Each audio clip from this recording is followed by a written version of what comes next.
మూసుకున్నట్లయితే ప్రార్థన చేసుకుందా. ప్రియ పల్లగొండ మా కన్న తండ్రి, పాడే చెప్పి నాకు మంచి జ్ఞానం ఇవ్వండి తండ్రి.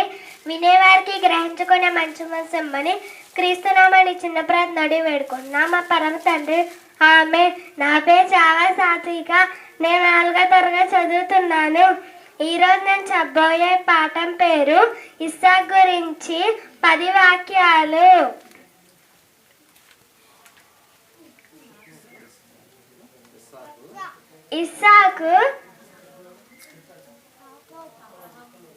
ఇస్సాకు అబ్రహాము మరియు సారా కుమారుడు.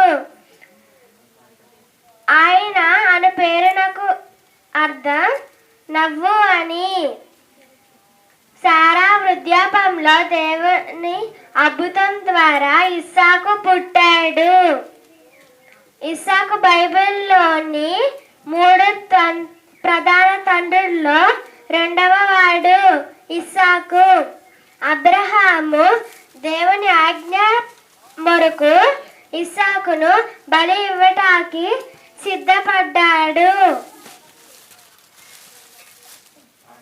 ఆ సమయంలో దేవుడు ఇస్సాకును కాపాడి ఒక గొర్రెను బదులుగా ఇచ్చాడు. ఇస్సాకు రెబ్కాని వివాహం చేసుకున్నాడు.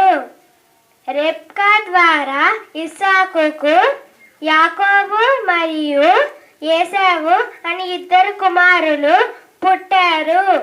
ఇస్సాకు దేవుని ఆశీర్వాదం పొంది ధనవంతుడై జీవించాడు.